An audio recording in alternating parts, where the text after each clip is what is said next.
오늘은 하나님의 창조라는 제목으로 함께 말씀 나누려고 합니다.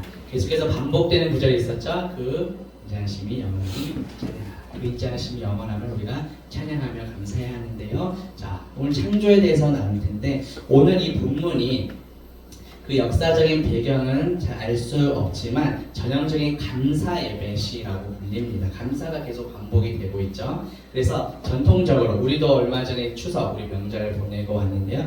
유대인들에게도 3대 절기가 있거든요. 아마 들어봤을 텐데 6월절, 7.7절, 초막절이라고 하는 큰 3대 절기가 있습니다. 그 공식적인 예배 때 사용되었던 그런 시이기도 합니다. 먼저 6월절은 이스라엘 백성들을 애굽에서 구원해 주신 그 하나님의 은혜에 감사하는 절기이고요. 그때 무슨 일이 있었죠? 애굽의 10번째 재앙인 장자의 죽음을 앞두고 어린 양의 피를 문에 발랐던 그 이스라엘 백성들의 집을 넘어가 패스오버 6월절이 이제 넘어가다는 것인데요. 그 재앙을 넘어가게 되었다라는 것. 그것을 기념하는 거고요. 그때 문에 발랐던 그 어린 양의 피가 곧 예수 그리스도의 피를 의미하는 것이었죠.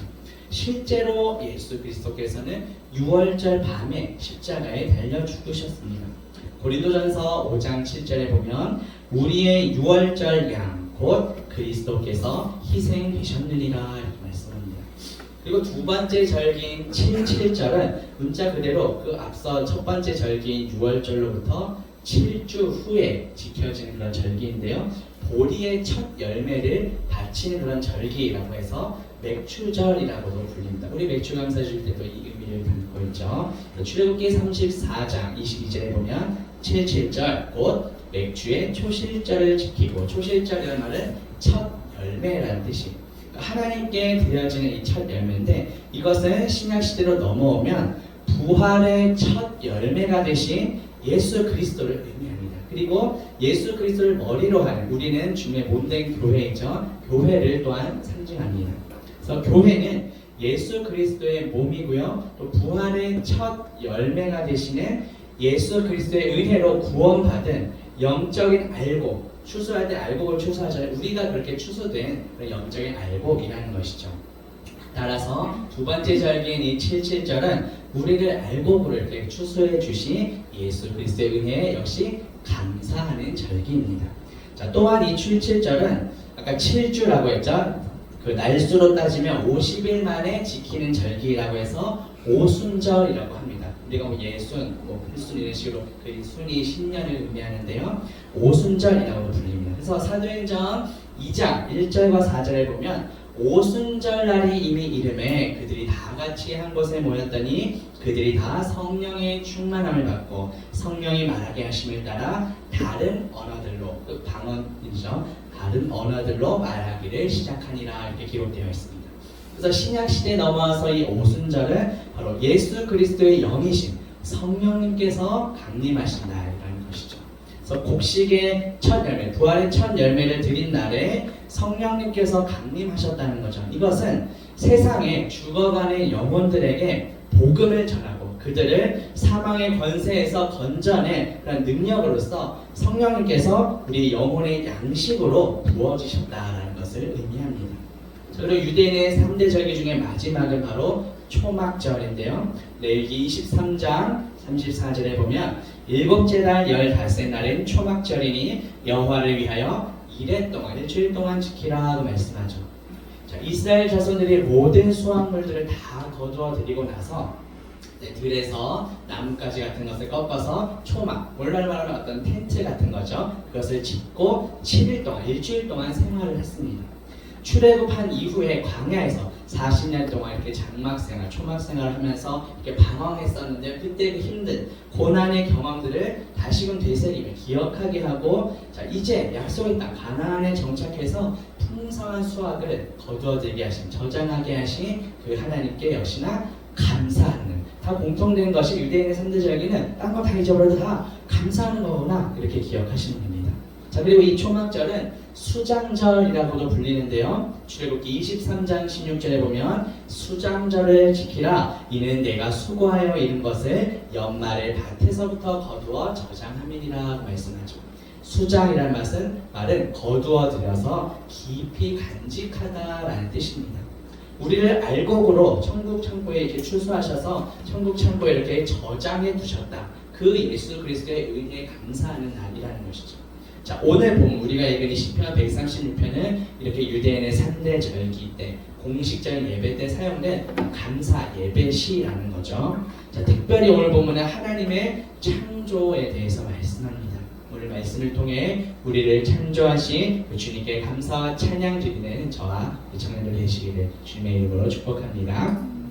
본문 1절 볼게요. 여호와께 감사하라. 그는 선하시며 그 인자하심이 영원함이로다 라고 말씀합니다. 오늘 본문 아까 제가 일부러 의도적으로 또 선창, 후창 이 형태로 읽었는데요. 그 인자하심이 영원함이로다. 이 부분이 마치 후렴처럼, 노래 후렴처럼 계속 반복되는 특징을 갖고 있죠. 예배 중에 아까 이것이 예배 때 사용되는 시라고 했잖아요. 예배 중에 앞에 인도자가 우리 매주 효영 제가 찬양 들어 너무 수고 많이 하는데요. 자, 인도자가 상반절을 선창하면 회중들이 후렴구를 화답하는 그런 형식으로 예배가 진행됐다는 거죠. 1절 앞부분에 보면 여호와께 감사하라고 말씀하죠. 이 여호와 우리 여름 수업 때 까마득하죠. 여호와에 대해서 들었었는데 무슨 뜻이었죠? 나는 스스로 회장님 1년 더 스스로 있는 자라는 뜻이었죠. 하나님께서 신의 산에서 모세를 부르실 때 자신을 소개해 주셨던 그 이름이었죠. 백성들에게 찾아오셔서 언약을 맺으시고 또 그 언약을 신실하게 지키신 하나님이라는 또 뜻이에요.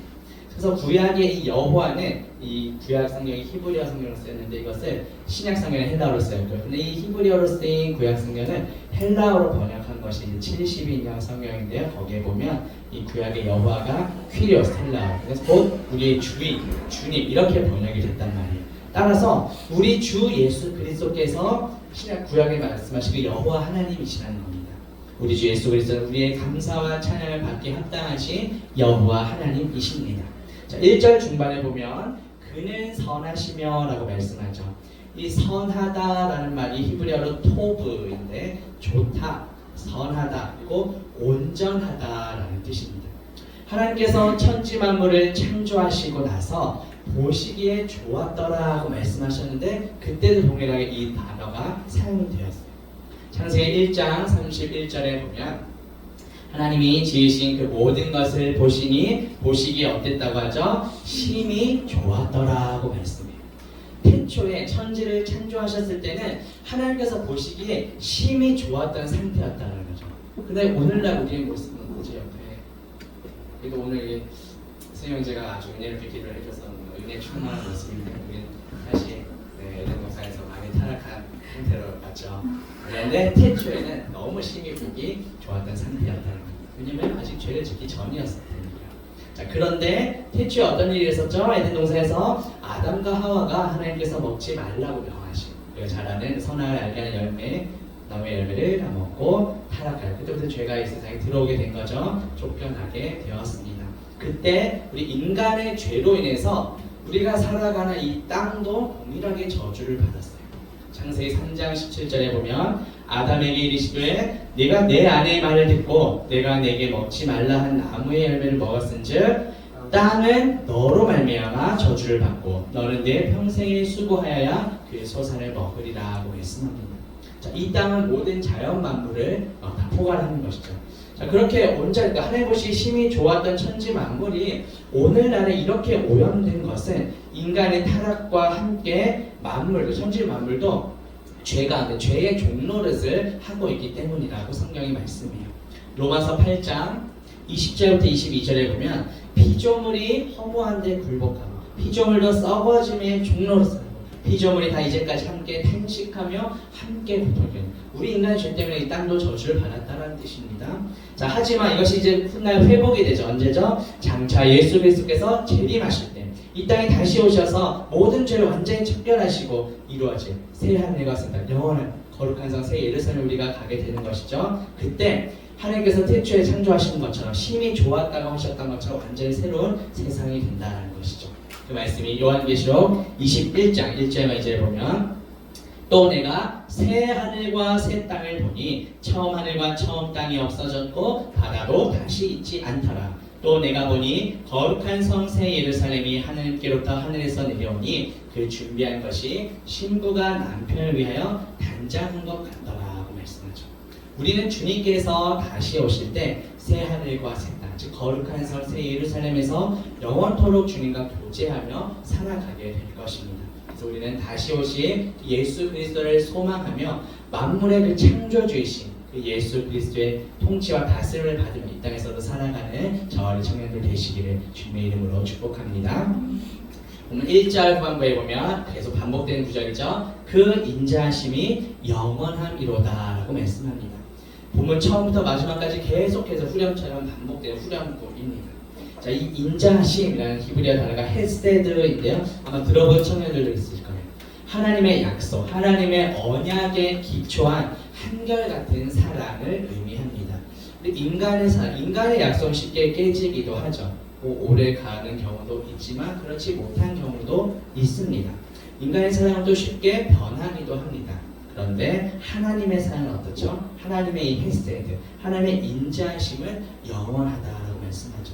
하나님께서는 한 번 하신 약속을 반드시 지키시는 신실하신 분이십니다. 그리고 그 약속, 그 언약에 기초해서 우리를 한결같이 영원히 사랑해 주십니다. 그래서 이스라엘 백성들은 하나님의 이런 언약에 기초한 사랑, 헤세드를 통해서 그 애굽의 노예 생활에서 해방이 되는 것이죠. 그리고 출애굽한 이후에 광야에서 이렇게 40년간 방황하며 지내면서도 그 가운데서도 하나님의 은혜와 사랑을 경험했죠. 예를 들면 홍해를 마른 땅같이 지나기도 했고요. 구름기둥, 낮에는 구름기둥, 밤에는 불기둥에 그런 인도하심을 또 받기도 했죠. 그리고 배가 고프면 하늘에서 만나와 메추라기를 공급해 주셔서 배불리 먹여주시기도 했어요. 자, 이 모든 것이 바로 하나님의 헤세드, 그 언약에 기초한 하나님의 변함없는 한결같은 사랑이었다라는 것이죠. 자, 그런데 오늘 본문은 하나님의 그 헤세드, 인자하심이 영원하다라고 계속해서 반복해서 찬양하고 있습니다.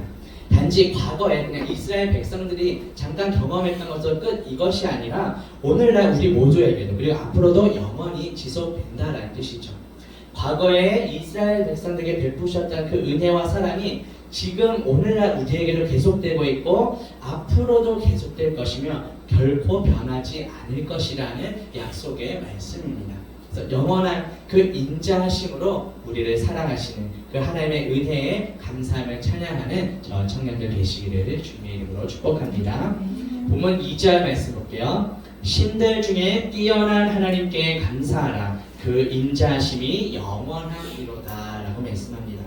앞서 1절에서는 여호와께 감사하라고 하면서 언약, 한 번 하신 약속을 지키신 그 신실하심을 강조했다면 2절에서는 하나님께 감사하라고 하면서 창조주 하나님의 어떤 전능하심을 좀 더 강조합니다. 여기에 나오는 이 하나님은 히브리어로 엘로힘이라고 하는, 이거 그냥 상식적으로 알고 있어도 좋을 것 같아요. 하나님이 히브리어로 엘로힘이라는 단어인데 이것은 천지 만물을 창조하신 창조주로서 어떤 전능하신 하나님을 강조하는 그런 이름이에요. 여러 그냥 이방 신들, 우상들 중에 한 명 이것이 아니라 오직 하나님만이 우리의 찬양과 경배를 받으시기에 합당한 유일하고 참되신 분, 그러한 뜻이에요. 자, 본문 3절 봅니다.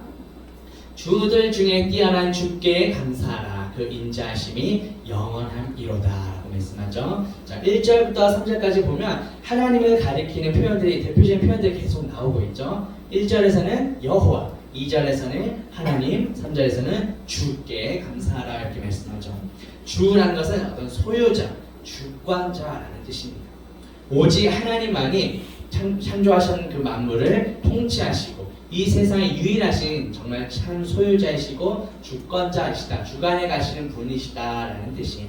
그리고 이 만유 안에, 만유를 통치하시는 분이신데 이 만유 안에 저와 여러분 한 사람 한 사람도 다 포함이 되어 있는 거죠.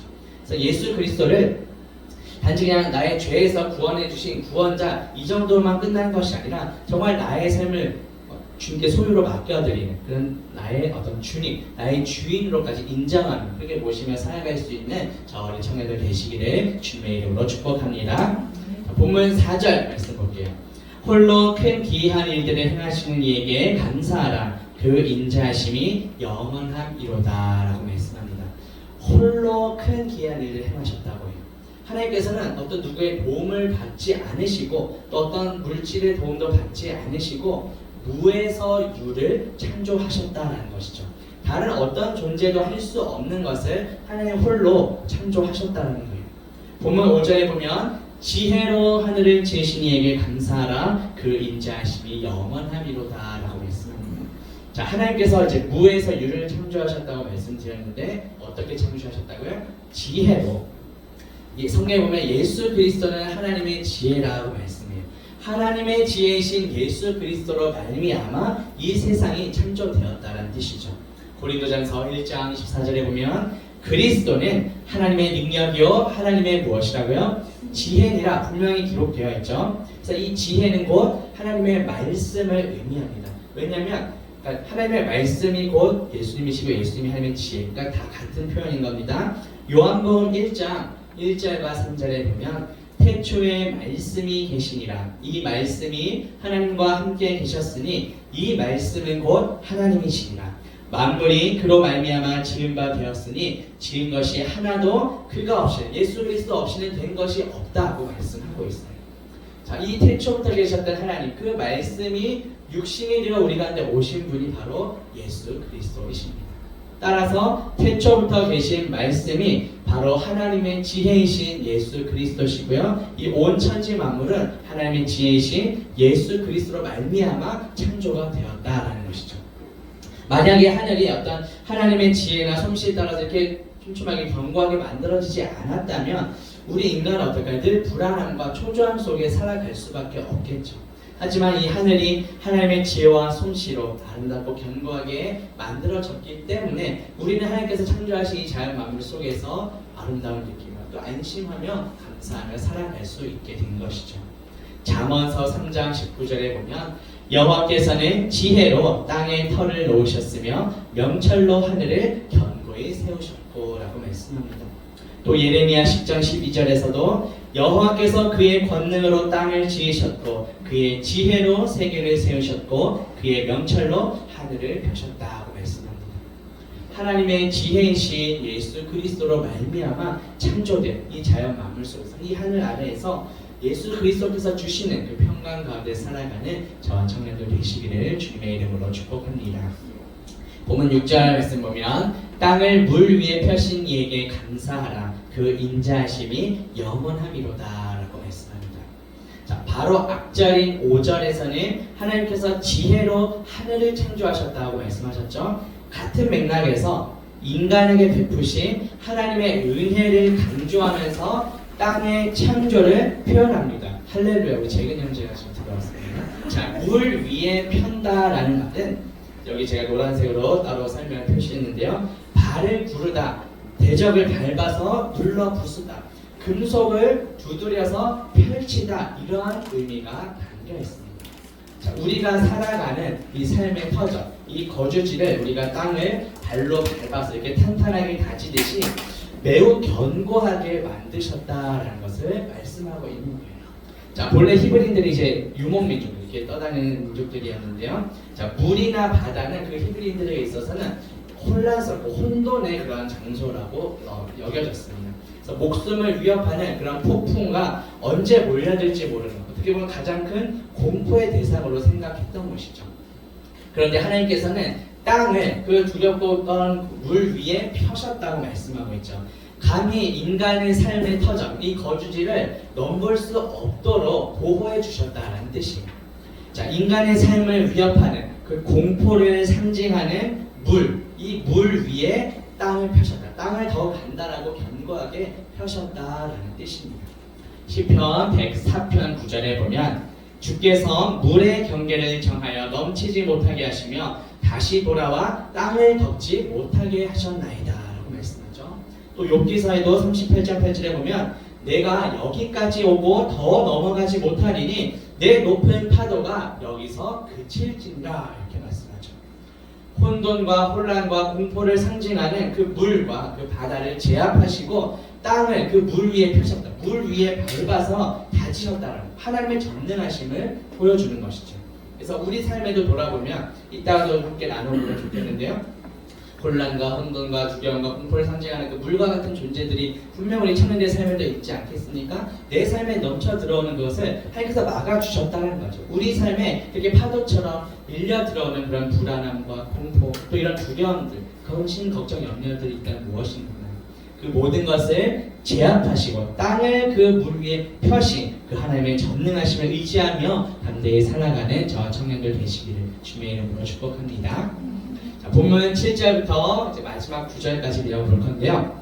자, 큰 빛들을 지으신 이에게 감사하라. 그 인자하심이 영원함이로다. 해로 낮을 주관하신 이에게 감사하라. 그 인자하심이 영원함이로다. 달과 별들로 밤을 주관하게 하신 이에게 감사하라. 그 인자하심이 영원하기로다 라고 말씀하죠. 자, 7절부터 본문 마지막 9절까지는 이제 천체 태양과 달과 별들을 지으시고 그것을 그냥 지으시고 땡 이것이 아니라 질서 있게 운행하시고 주관하시는 하나님의 모습을 보여줍니다. 7절에 나오는 이 큰 빛들은 이제 이후에 8절과 9절에 나오는 해와 달과 별들을 가리킵니다. 그런데 이 말씀이 동일하게 창세기 우리가 잘 아는 1장 3절과 16절에 나왔어요. 하나님이 이르시되 빛이 있으라 하시니 빛이 있었고 하나님이 두 큰 광명체를 만드사 큰 광명체로 낮을 주관하게 하시고 작은 광명체로 밤을 주관하게 하시며 또 별들을 만드셨다라고 말씀하고 있죠.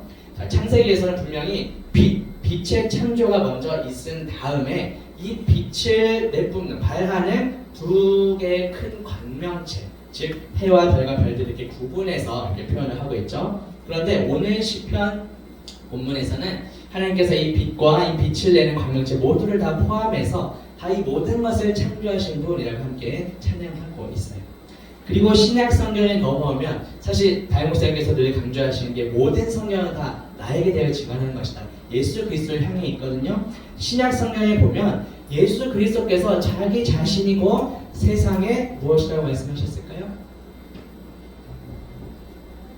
영어로 라이트. 이게 뭐야? 빛을 표현하는 거예요? 네. 세상의 빛이라고 예수님께서 말씀하셨어요. 그러니까 세상의 성경의 모든 것들이 다 예수 그리스도를 향해 있다는 것이죠. 자, 그 말씀 보죠. 요한복음 8장 12절 예수께서 또 말씀하여 이르시되 나는 세상의 빛이니 나를 따르는 자는 어둠에 다니지 아니하고 생명의 빛을 얻으리라. 아멘. 자, 그런데 이 말씀도 너무나 감사한데 세상의 빛이신 예수님께서 너무나 놀랍게도 옆에 우리 재근 형제를 포함해서 한번 볼까요? 오랜만에.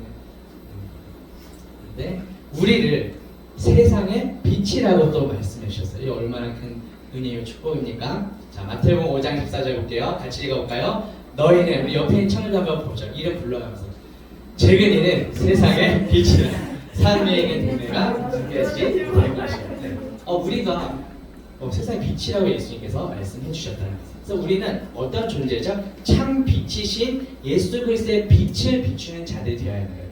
하늘에 있는 태양과 달과 별들이 그 처음 태초에서 빛이 있을 때 그 빛을 내뿜는 피조물인 것처럼 우리 역시 세상의 빛이신 참 빛이신 예수 그리스도의 빛을 비추는 그런 삶을 살아가야 한다는 것이죠. 자, 어떻게 할 수 있느냐? 마태복음 5장 16절입니다. 이같이 너희 빛이 사람 앞에 비치게 하여 그들로 너희 착한 행실을 보고 하늘에 계신 너희 아버지께 영광을 돌리게 하라. 자, 우리가 비추어야 할 빛이 바로 예수 그리스도라는 것이죠.